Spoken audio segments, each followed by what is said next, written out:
Bien, pues ya estamos de regreso en Noticias 24 y le contamos que el Ministerio de Salud confirmó el primer fallecido en nuestro país por la llamada viruela del mono. Se trata de un hombre mayor de edad que tenía además patologías de base y el sistema inmunológico debilitado. Queremos conocer más detalles, por supuesto, cuál es la situación de esta enfermedad en nuestro país, y para eso estamos junto a Cristian García, jefe de epidemiología del Ministerio de Salud, a quien saludamos a esta hora de la tarde. Cristian, ¿cómo está? Buenas tardes, muchas gracias por recibir nuestro llamado. Hola, muy buenas tardes, Iván. Mucho gusto saludarte. Bien, primero que nada, preguntarle con qué nivel de preocupación tenemos que tomar este caso. Ya dimos las características, naturalmente, del paciente en términos generales, por una cuestión de derechos del paciente y respetar la privacidad del mismo. Pero igualmente Chile se suma a un grupo de países no muy extenso, Brasil, Estados Unidos, México, Ecuador y Cuba, donde son los países dentro de América donde se han detectado defunciones producto de esta enfermedad. ¿Qué nivel de alerta genera este caso?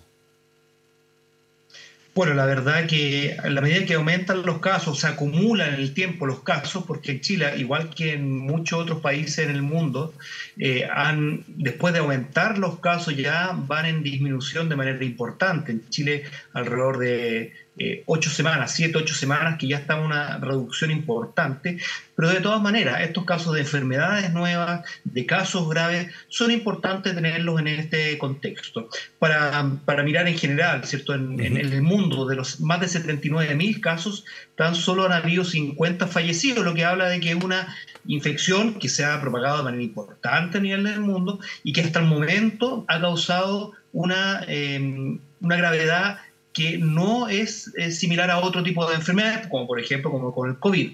Es de preocupación en términos de que las personas que tienen ciertas condiciones, que su inmunidad puede estar más baja, menos capacidad de responder a esta y otras infecciones, es importante ese llamado a que las personas se mantengan en controles, que tomen los medicamentos para mantenerse estables y que acudan a sus controles habituales para evitar esta u otro tipo de complicaciones. Sí, Cristian, si uno ve las cifras, claro, no tiene un nivel alto de mortalidad, la propagación es muy diferente de otras enfermedades, ni hablar del coronavirus por las características propias de la enfermedad, pero también es interesante saber las características, ¿no? Porque dábamos unos rasgos del paciente. Si nosotros vamos a los datos que tenemos en Chile, ya tenemos más de 1.200 casos, 1.243, entiendo, y características de ellos, prácticamente todos hombres. Más del 98% de los pacientes son hombres y además una cifra bastante relevante dentro de ese grupo de pacientes, es decir, del 98%, casi el 54% de los pacientes que se han diagnosticado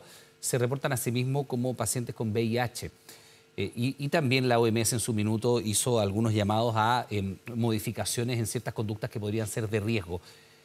Dados estos números y sin querer asignar un estigma o una si usted quiere, un rótulo a esta enfermedad, ¿hay ciertos grupos de interés que puedan tener más riesgo que otros dentro de la población? Bueno, lo más importante son las acciones. Las acciones de riesgo son, por ejemplo, tener contacto estrecho, que eso es la principal vía de contagio de esta patología. Contacto estrecho me refiero a contacto piel con piel prolongado, y eso incluye las relaciones sexuales. Lo que se ha visto en el mundo en general, que también personas con redes sexuales que son extensas han estado en mayor riesgo y se han visto brotes o distintas zonas de contagio con este tipo de acciones. Y el llamado justamente a ese, es a evitar todos estos, las múltiples parejas sexuales o con parejas sexuales desconocidas, anónimas, han sido lo que se ha descrito tanto a nivel mundial, pero también en las Américas, como parte de los riesgos que existen. Por supuesto, el llamado es a ese tipo de prevención y a detectar de manera temprana también cuando existan lesiones. Con lo que se sabe de la viruela del mono y con las características de los pacientes que se han reportado como enfermos, ¿es una enfermedad de transmisión sexual? La verdad que no se ha determinado exactamente, porque una enfermedad de transmisión sexual tiene presencia y capacidad de transmitirse por fluidos sexuales. Si bien se ha descrito en algunos estudios que existen presencia en semen y en otros fluidos, orina y también en ocasiones, y en otros fluidos, existe la posibilidad de que sea por esa vía, pero no se ha catalogado como una enfermedad de transmisión sexual. ¿Y por qué esto es muy importante, Iván? Porque el riesgo es el contacto de piel con piel. No necesariamente tiene que existir una actividad sexual, ¿cierto? Una relación sexual, pero sí personas, por ejemplo, que han estado en contacto estrecho de piel con las personas por espacios prolongados. El hecho de compartir cama, por ejemplo, es un factor de riesgo cuando una de las personas tiene esta infección. Por lo tanto, si bien se asocia también porque el contacto sexual, las relaciones sexuales implican una relación estrecha de piel con piel, ¿cierto? No es necesariamente una enfermedad de transmisión sexual. En ese sentido, Cristian, es bueno recordar un poco los mecanismos de contagio, porque efectivamente la detección inicial solamente por fiebre y otros malestares es poco probable. Tiene que haber esta presencia de llagas y en la piel, en fin. Pero, por ejemplo, si una persona tuviera estas laceraciones en la piel y yo tengo contacto con, por decir, la toalla que utilizó esta persona en el baño, ¿eso significa un potencial foco de contagio para mí? La persona va al baño, tiene estas llagas, se limpia, se lava las manos, se seca, deja la toalla, yo después voy al baño, un momento después no tengo idea, y repito la misma acción. Al tomar esa misma toalla, donde esta persona, este paciente, se secó sus manos, su cara o parte del cuerpo, no tengo idea, ¿ese es un foco de contagio o es solo el contacto entre cuerpos? ¿Es cuerpos, superficies y qué tipo de superficies? Bueno, la principal es de piel con piel, pero existe y se ha descrito personas que comparten ropa, que comparten ropa de cama, que comparten utensilios personales, también se ha descrito como vías que son plausibles de ser parte de la vía de contagio, ¿cierto? Y eso es el llamado también a evitar este tipo, sobre todo en personas que saben que tienen. Y hay algo que es muy importante, en esta, diferente a lo que se había descrito, en este brote mundial, ¿cierto? Se han descrito de una manera un poquito distinta a lo que se demostraba en la literatura, que son pocas lesiones, a veces únicas, y que se dan en zona genital, inguinal o perianal. También, por supuesto, pueden existir en otros lugares, pero se ha visto también ese tipo de características. Por lo tanto, las personas que se vean con este tipo de lesiones, evitar compartir, acudir a un centro asistencial para poder generar la sospecha, el examen y la confirmación, y las personas tienen la opción de generar un aislamiento para evitar mantener la cadena de transmisión. Con esto lo podemos cortar, y tenemos distintos dispositivos, ya sea en domicilio, con apoyo, o también en caso que lo requiera, una hospitalización o en una residencia sanitaria que se han adaptado a también estos casos. Ahora, Cristian, ¿cuánto dura la presencia del agente patógeno en la piel, en la superficie, si es que se produjera este contacto más allá de lo que ya hemos insistido del contacto piel con piel? En una ropa de cama, en una toalla, en una vestimenta, en una prenda, en un utensilio.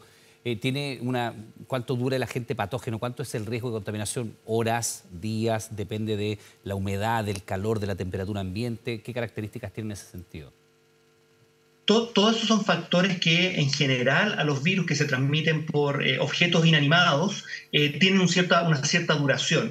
Exactamente no se sabe cuánto dura, pero en general una persona puede estar generando, desde sus lesiones, generando el virus por alrededor de 3 semanas, o hasta que esas lesiones estén completamente sanadas y con piel indemne debajo de las costras. Eso es importante también decirlo, porque una persona puede estar con alguna lesión, con costra, pero puede quedar algo de virus y eso pudiese también contagiar a otros. De ahí que las personas se den de alta una vez que ya esté con su piel indemne o ya con esa zona rojiza ya cicatrizada, y eso implica que ya el virus no está presente en la piel. Eso es muy importante porque, además, una persona que se contagia y desarrolla los síntomas puede demorar hasta 3 semanas en desarrollar los síntomas. De ahí la importancia de poder detectar a los contactos, cosa que no ha sido fácil ni en Chile ni en el mundo, porque tenemos hoy día algo que ofrecer y tenemos una vacuna para los contactos estrechos y que les puede prevenir y reducir el riesgo de que si tuvieron contacto, si fueron infectados, de poder generar la enfermedad. Interesante lo que usted dice. Una persona se contagia y puede pasar hasta 3 semanas hasta que desarrolle la enfermedad, ¿no? Y la sintomatología, para ser más concreto. Y en ese periodo de tiempo podría estar contagiando sin saberlo, o necesariamente tiene que tener ya las laceraciones en la piel para que sea contagioso el cuadro. La mayor presencia de virus se da cuando existen estas lesiones y es la principal vía de contagio. Se ha descrito que por gotitas se puede generar, pero la verdad que es una vía que es secundaria y la principal, insisto, está contacto de piel con piel de personas que han tenido y que tienen lesiones, porque esos en las lesiones donde se concentra la mayor cantidad del virus. Ahora, Cristian, cuando veníamos saliendo del periodo más duro de la pandemia, el coronavirus, y comenzamos las medidas de desescalamiento, bueno, que nos tuvimos la oportunidad o la necesidad de viajar por trabajo o por placer, vivo en el aeropuerto la alerta de la viruela del mono, entonces uno decía, bueno, venimos saliendo del coronavirus y ahora la viruela del mono, y en fin. ¿Qué se hace como país cuando ocurre? ¿Cuáles son nuestras medidas sanitarias cuando se detecta un caso de viruela del mono? ¿Se aísla al paciente? ¿Se ubica a su grupo familiar o los grupos de contacto estrecho con las características que usted nos ha descrito? ¿Cuánto hacia atrás en el tiempo viajamos para ver el periodo en el cual se tiene que proteger a la población y de qué manera? ¿Con vacunas, con inyecciones? ¿Cómo se está haciendo? Bueno, esto es activar nuestra red de epidemiología. Nosotros tenemos protocolos para poder reaccionar y para poder estar atentos a todo y cualquier tipo de patología. Fue para el COVID, sí. Lo estamos haciendo también para la viruela del mono y estamos preparados para cualquier tipo de evento que surja. Y en eso son en general similares. Y en este sentido, por ejemplo, primero estar atento al monitoreo internacional. Nosotros a través de nuestra oficina de reglamentos sanitarios internacionales estamos monitoreando y en contacto con todos los países del mundo, si fuese necesario, para estar determinando si que hay situaciones de riesgo de importancia internacional. Y, de hecho, cuando se establece la alerta en Europa en mayo de este año, a los 10 días ya en el Instituto de Salud Pública teníamos la capacidad diagnóstica de este virus. Y ahí se empieza a armar la vigilancia, los protocolos, preparándonos para poder detectar los primeros casos. Y por supuesto se empieza, y esto es dinámico, esto va variando en el tiempo, a determinar cómo lo detectamos rápido, cómo hacemos la comunicación, cómo educamos también las medidas de prevención, y eso ha tenido un efecto. Se han reducido los casos de viruela en las últimas 8 semanas aproximadamente, y eso es importante también irlo destacando, que las personas sepan qué deben hacer cuando se identifican con una persona que pudiese tener esta patología, o incluso si es que tienen síntomas para acudir a hacerlo. Y ahí también está la otra parte, que es cortar la cadena de transmisión mediante el aislamiento de los casos. En caso de muchas enfermedades infecciosas también pasa eso, lo vimos con el COVID, lo estamos viviendo también con la viruela del mono, y tenemos distintos dispositivos, ya sea si la condición clínica de la persona lo requiere, en un hospital, si es que es necesario en una residencia sanitaria para tener las mejores condiciones en una residencia sanitaria, o si no, también con monitoreos en el hogar a las personas que lo puedan hacer. Bien, pues Cristian García, jefe de epidemiología del Ministerio de Salud, le queremos dar las gracias por esta conversación. Que tenga muy buenas tardes, muy amable. Muy buenas tardes, muchas gracias por la invitación.